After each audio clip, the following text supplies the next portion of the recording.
the Maybach 57 and 62. This is definitely a throwback and a vehicle that I am strangely attached to. I get it. Luxury cars have come a long way, but there's just something about the Maybach vehicles of this era, the ones made from 2004 to 2012. There's just this strange aura about them that makes me gravitated towards them, even though I get that they are not the pinnacle anymore of tech or luxury. I really don't blame anybody for wanting to still purchase one of these cars in 2023, especially when you see a two-tone model, a 62 with that massive rear door in all of its glory. That is something to behold for sure. It's interesting, as we're going to go through a lot of the interesting facts and figures about these Maybach vehicles. They put so much thought, they put so much effort into building cars such as these, yet nowadays you see them clapped out on like a used car lot with like 90,000 miles on it. It is a bit sad to see that, to see something that was once so glorious just sitting on some car lot, just rotting away, all that hard work gone to waste. And it's just like, you know, cars like these, they get outdated so quickly. You know, the people who have the means to buy vehicles such as this, they just lease them and dump them, or, you know, it runs out of gas and they just leave it on the side of the road and they just go buy another one. They don't care. But that's okay, because it's still interesting to talk about vehicles such as this. I'll go through some Car Gurus listings towards the end of this video, but you can get like a 62 Maybach for around 90 grand. I think I've seen a couple of 57 models for around 50 to 60 grand. And there's like this one really nice dealership that has some clean ones. However, they won't list the price. But anyway, let's first of all, let's talk about what the Maybach is, and then let's talk about some specs, and then we'll talk about the interesting facts that you probably did not know about these cars. All right, let's get started. The first thing I want to address is it's not pronounced Maybach, it's pronounced Maybach. You need to use a little bit more grit in there, which I'm not going to do, but that's generally how you pronounce it. It's Maybach. I say Maybach, you know, way back in the Maybach, right? But for all intents and purposes for this video, I'm going to call it Maybach as much as possible. And the names 57 and 62 refer to how long the vehicle is. 57 means that the car is 5.7 meters long approximately, and 62, you guessed it, it means 6.2 meters long. Now the S actually means special. That's what the S stands for. However, you can think of it as a slightly more sporty model, which I will talk about more throughout this video, but that's kind of the basics. And the obvious things to note about this car is it is a ultra luxury vehicle, okay, meant to compete with things like the Bentleys and the Rolls Royces of the time. As I mentioned already, built from 2004 to 2012, those are the model years for the United States. Yes, it is essentially a souped up S-Class to most people, but there are some interesting things to note about these vehicles. So let's get into the specs now. I know I said that these vehicles are 5.7 meters and 6.2 meters respectively. However, when we convert that into inches, the Maybach 57 models are about 225 inches long total, with a wheelbase of 133.5 inches. However, the Maybach 62 is 242.7 inches long total, with a wheelbase of 150.7 inches. The 62 is massive. When it came out, it was the longest production sedan ever, and actually till this day, it is still the longest production luxury car that's not like a limousine, you know what I mean? Because if we look at a brand new 2023 Rolls-Royce Phantom extended wheelbase, that is 235.8 inches long total, with 148.5 inch long wheelbase. So the 62 still holds that crown till this day. That is so impressive and so interesting. Just to give you some context, really you would have to buy like a Super Duty pickup truck to buy a longer vehicle than this. A Super Duty 2023 F250 Ford is like 250 inches long, which is about 8 inches longer than a Maybach 62. But as far as sedans goes, that is crazy. And aerodynamically, we have a coefficient of drag of 0.3 for the 57s and 0.31 for the 62 models. The curb weight is 6,050 pounds for the 57s, and it is 6,340 for the 62 models. Very heavy vehicles. And before we move on, I should tell you this. It's very hard for me to find detailed information on the Maybach directly from Mercedes. So the spec sheet that I'm reading from is a 2011, and a lot of the press release data that I'm going to be reading to you about for the interesting facts, it's going to be from 2007, just so you know. All right, let's move on to talking about the engines for these models. They utilized a twin turbocharged V12 engine that was either a 5.5 displacement, 5.5 liters, or a 6-liter V12 twin turbo. Now, these engines were actually derived from AMG. Maybach actually went to Mercedes AMG to develop the engines used in these Maybach vehicles. I should have said this at the beginning, but Maybach is the ultra luxury division of Mercedes. You probably already knew that, but if you didn't, that's what this is. And that's why this looks like an S-Class. Bentley is like that ultra luxury division of the Audi VW group, and BMW purchased Rolls-Royce. All right, so these engines. For the regular 57 and 62 models, they produce 543 horsepower and 664 pounds-feet of torque. However, for the S models of both of these cars, they produce 620 horsepower and 738 pounds-feet of torque. That is immensely powerful. The only luxury sedan that made more torque from the factory than these Maybach S models is like the Bentley Mulsanne, or Mulsanne, however you say it.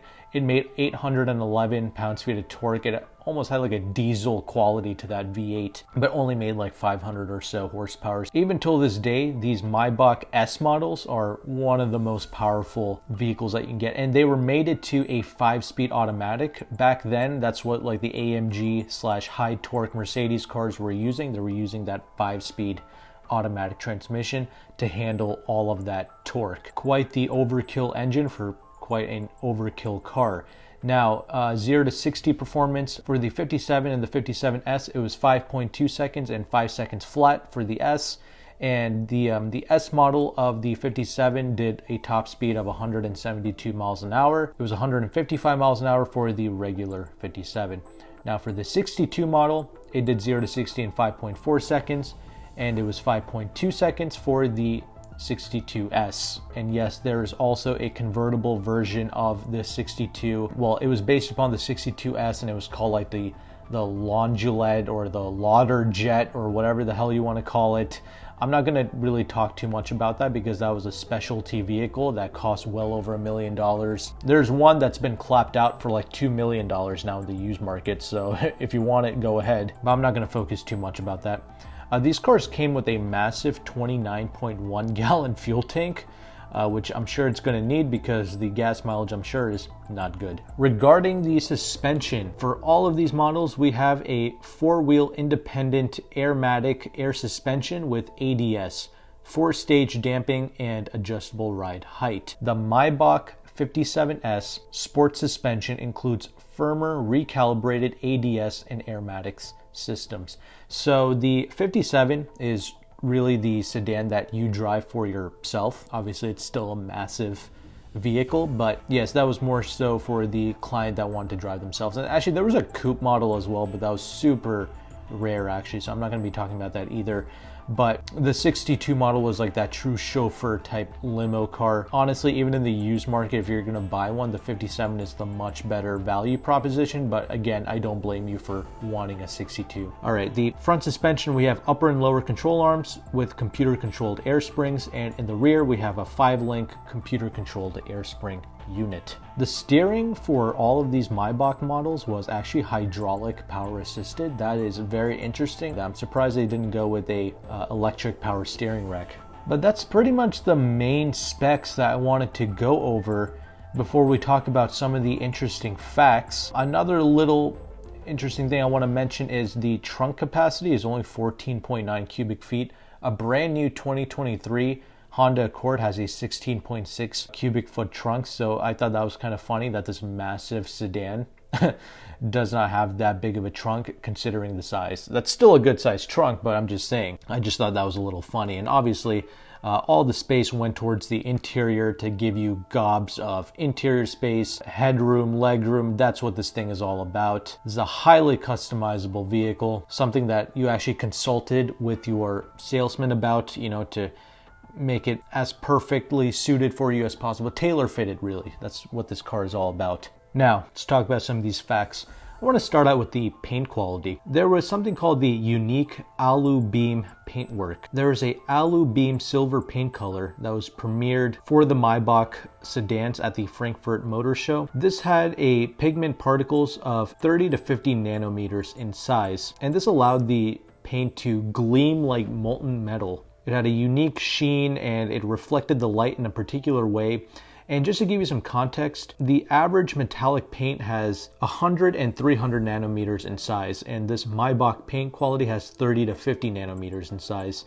So that's one of the first things I wanted to bring to your attention is the paint quality. Next, I want to talk about the high gloss leather. Maybach being the ultra luxury division of Mercedes, they took some extra measures with the interior. Their black interiors, they made them ultra black, and they did this with a couple of methods. The deep black high sheen Stromboli black leather imparts the same deep black to the leather appointments as the piano lacquer. The leather specialist at Maybach manufacturer took the existing Napa / semi-aniline leather and refined it further in an additional processing stage. This consists of ironing it to make the surface even smoother and shinier, at the same time making it appear blacker. The leather is also given a diamond-shaped quilting with silver gray seams, and all this provides a unique light effect due to the bulges in the quilted leathers. Definitely some extra processes to make the leather stand out, so even if you get a black interior, it should be ultra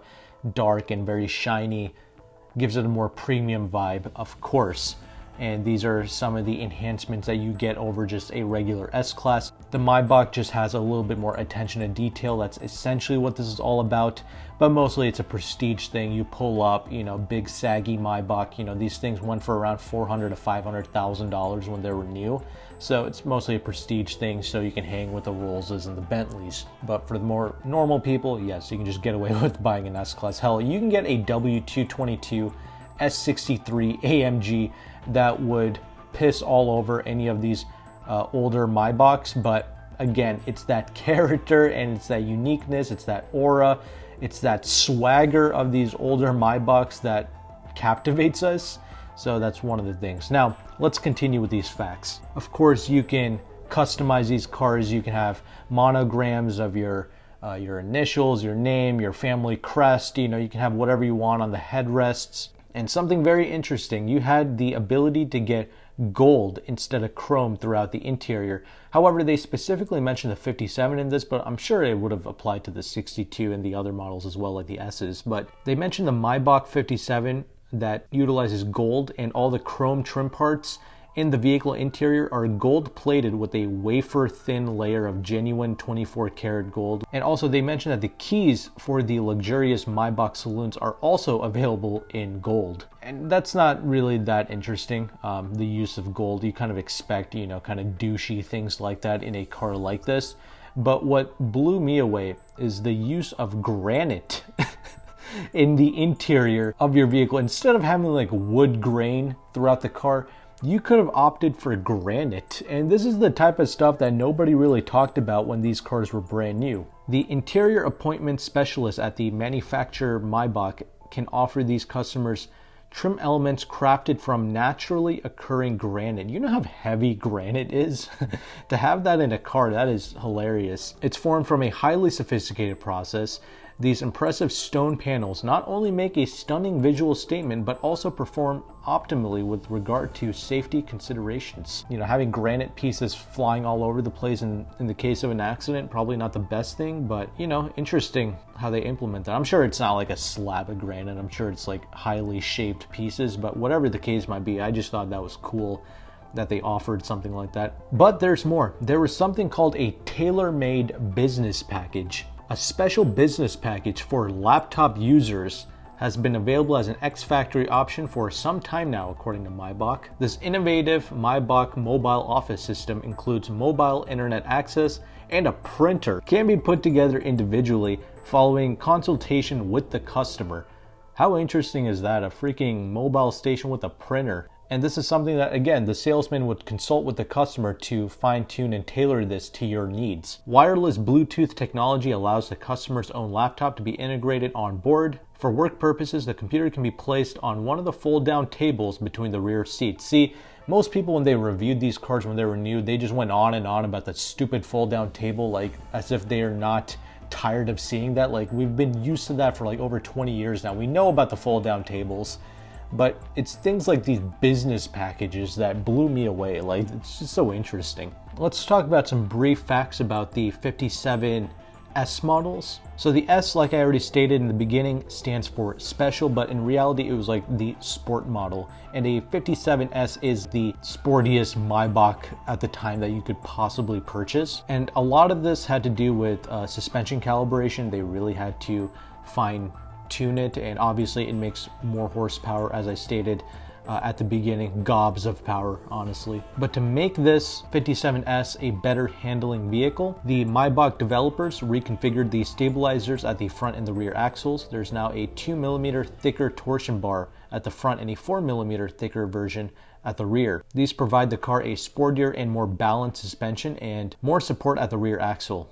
The result is a reduction of roll angle by around 15% and therefore more lateral stability when taking bends at speed. Handling and cornering ability are also improved at the same time. A more stiffly configured adaptive damping system, or ADS2, as well as semi-active air suspension dampens body movements more rapidly and accentuates the sporty handling. If the driver selects the sporty mode from the 3 available suspension settings by pressing the switch in the center console, the springs and the dampers are even more stiffly configured.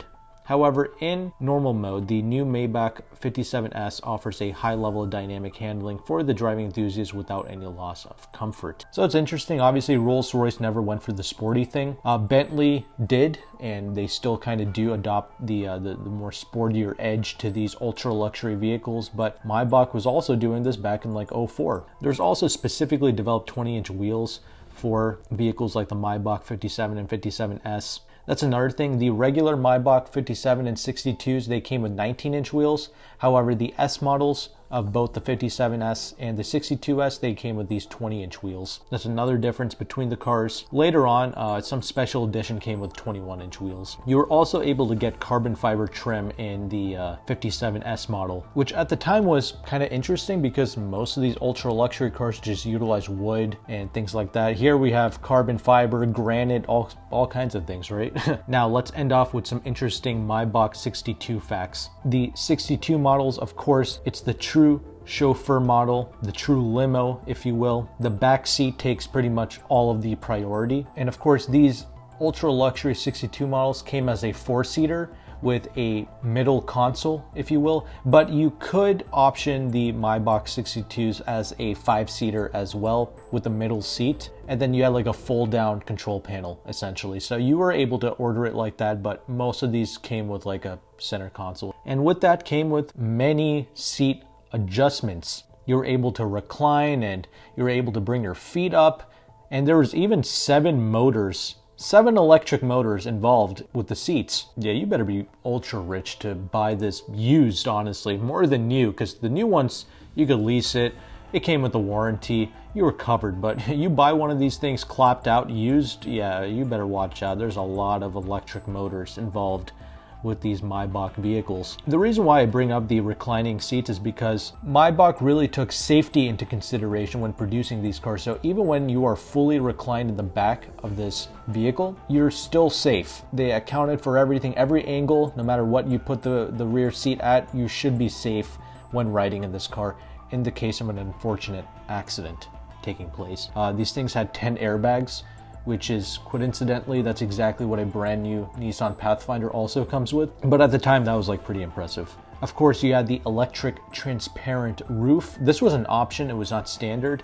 And the way the transparent panoramic moonroof worked was it worked through electricity, and it worked with the push of a button. Normally, the panoramic moonroof or sunroof. It provides a clear view of the sky, but it can be made translucent at the push of a button, filtering the light to create a pleasant, diffused luster, according to Maybach. This effect is possible thanks to a layer of liquid crystal film made from electrically conductive polymer material, which is integrated in the glass and whose crystals rearrange themselves when an alternating current is applied, thus making the glass transparent so that its entire surface allows daylight to pass into the rear compartment of the Maybach 62 and 62S. As soon as the power is switched off, the liquid crystals lose their clear glass arrangement and distribute the light in all directions, causing the glass surface to become translucent. So if you understood all of that, well, that's how the panoramic transparent glass works. Obviously, there was that Lauderjet model that was a convertible special edition. I think they only made like 3 of those, I believe. And there's one for sale right now with like 30 or 40,000 miles in the United States. And it's going for $2 million. And finally, I want to talk about some of the silencing measures that Maybach took when producing these 62 models. They had sophisticated sealing systems at the joints between the body components to reduce the wind noise even at high speeds. Extensive soundproofing measures included sealing sections around the doors and additional sealing on the front wings and the roof pillars to prevent any wind noise from penetrating into the interior. Another major factor is the sophisticated glass technology. There was special laminated glass developed exclusively for Maybach, and one of the 4 plastic films incorporated in the intermediate layer has acoustical properties which helps to reduce the noise of the interior substantially. The glass in the side windows of the Maybach saloons is 7.2 millimeters thick. That is 2.2 millimeters thicker than conventional laminated glass. One positive side effect of the sophisticated glazing is better protection against break-ins. The laminated glass makes it much more difficult to smash the windows by force, according to Maybach. The front and the rear windscreen is 6.2 millimeters thick each, and they also contain acoustical plastic films. So those are some interesting facts regarding the Maybach 57 and 62 produced from 2004 to 2012. Again, it's just a unique and interesting car that has like the swagger and ambiance that many people, including myself, still appreciate. Regardless of better luxury cars existing today, these cars still hold a special place in my heart, and I wanted to give them some love, and I wanted to make a video talking about some of the unique features that many people, when these cars were new, didn't talk about. Obviously, I did not talk about everything because we would be here forever, but most of the basic stuff you probably would have already saw or known about by watching other videos about these cars. The things I talked about here, it's the stuff that nobody really talked about when the car was new. So let me know in the comment section, would you consider buying one of these vehicles? I mean, I wouldn't touch it without a warranty. I mean, there's like that one dealership I mentioned at the beginning selling some very clean models. If they offer some warranties, I would maybe buy from them. I think they're located in California. As much as I like these cars, I probably would not pull the trigger on one of these. I would try my best to order a new S-Class, if I'm going to be honest with you. But if I had a bunch of money laying around, yeah, I would probably spring for a 62 model, like a really clean one, and just rock that from time to time because it is badass. It is something to behold. It is very cool. It is unique, and it will start a conversation for sure from people who know what that is. But as I mentioned, man, the seats in the rear have 7 motors just to operate that. So it's crazy how much tech went into this car. It's very impressive. And one of my loyal subscribers, they actually purchased a Maybach. So I would love to hear his thoughts in the comment section. And anybody else who owns a Maybach, let us know how it's held up for you and just how different is it from the S-Class of its time. I would love to hear your thoughts. Thanks again for stopping by and watching. I'll have the next video on the end screen here, and I'll see you there.